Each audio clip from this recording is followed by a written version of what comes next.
सदाशिवसमारंभां व्यासशंकरमध्यमां अस्मदाचार्यपर्यन्तां వందే గురుపరంపరాం. జ్యోతిష్ శాస్త్రాన్ని భావితరాల వారికి ప్రసాదించిన ఋషుల యొక్క పాదపద్మాలకి నమస్కారం చేసుకుంటూ, అలాగే నాకు ఈ జ్యోతిష విద్యను నేర్పిన గురువర్యులు జ్యోతిష బ్రహ్మ కీర్తిశేషులు శ్రీ ఏరంకి సూర్యనారాయణమూర్తి గారు, సూర్యశ్రీ దైవజ్ఞ గారి యొక్క పాదపద్మాలకి నమస్కారం చేసుకుంటూ, ఓం శ్రీ మహాగణాధిపతి నమః, శ్రీ గురుభ్యో నమః, హరి ఓం. వీక్షకులందరికీ నమస్కారం.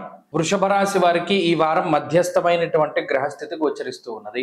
ఈ రాశి వారులలో దీర్ఘ సంచార గ్రహాలు మరియు చంద్రుడు కేవలం 4 గ్రహాల తాలూకు శుభ ఫలితాలు ఉన్నాయి. అనగా మిగతా గ్రహాలు గతంలో ఎక్కువ సంఖ్యలో అనుకూలించేటువంటి రాశిగా ఉండేటువంటిది ఇప్పుడు ఆ ప్రభావం కొంత తగ్గింది. అలాగే ప్రత్యేకించి అర్ధాష్టమ రవి యొక్క స్థితి ఈ రాశి వారులకి ఈ వారం లగాయతు ఏర్పడింది. అంతఃక్లేశం గృహశ్చిద్రం సౌఖ్యహానిమ భోజనం అన్నది శాస్త్రం. ఇక్కడ చతుర్థ స్థానమందు రవి, చతుర్థ స్థానమందు కేతువు సంచరించడం వల్ల విద్య, ఉద్యోగ, కుటుంబపరమైనటువంటి విషయాలు కొంత ప్రభావితమవుతూ ఉంటాయి. అలాగే కొంతమంది చూడండి, విహారయాత్రలు, వినోదయాత్రలు వేసుకుంటూ ఉంటారు, తీర్థయాత్రలు చేద్దామని సంకల్పం చేస్తూ ఉంటారు.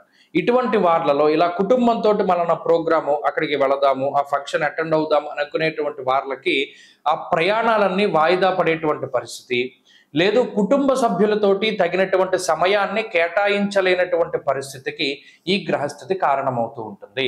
ఇక్కడ ప్రత్యేకించి ఎక్కువగా ఉద్యోగ సంబంధమైన, వ్యాపార సంబంధమైనటువంటి విషయాలలో ఎక్కువ సమయాన్ని వెచ్చించేటువంటి పరిస్థితులు ఈ రాశి వారులలో కనబడుతూ ఉన్నాయి. అంతేకాకుండా అటు గురుని యొక్క అనుకూల్యత, అలాగే శనేశ్వరుని యొక్క అనుకూల్యత, రాహు యొక్క అనుకూల్యత, అలాగే చంద్రబలం ఇవే ఉన్నాయి. కాబట్టి ఆర్థిక పరమైనటువంటి లోటు ఏది కూడా ఈ వారంలో ఉండదు.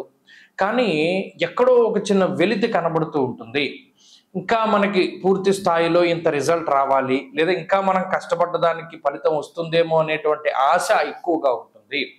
తృతీయ స్థానమందు శుక్రబుధుల యొక్క సంచారం ఏదైతే ఉన్నదో అది మనిషిని మానసికంగా కొంచెం భయపెడుతుంది. ఏం జరుగుతుంది, అది భయం అనుకోవచ్చు, లేదా క్యూరియాసిటీ అంటే ఆతృత అనుకోవచ్చు. ఏదైనా సరే ఒక రకమైనటువంటి భావావేశం అనేటువంటిది ఉంటుంది. ఏం జరుగుతుంది అనేటువంటి క్యూరియాసిటీ కూడా ఉంటుంది.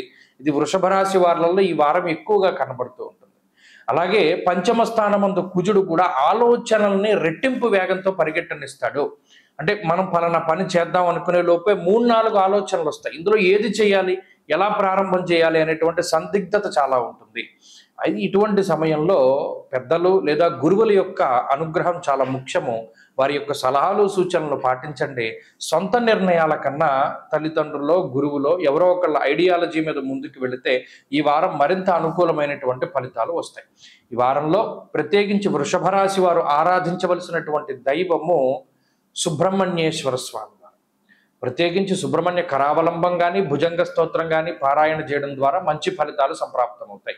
ఈ వారంలో కలిసి వచ్చేటువంటి రోజు గురువారంగా చెప్పవచ్చును. అదృష్ట సంఖ్య 8, అదృష్ట వర్ణము లేత పసుపు రంగు. తదుపరి మిథున రాశి.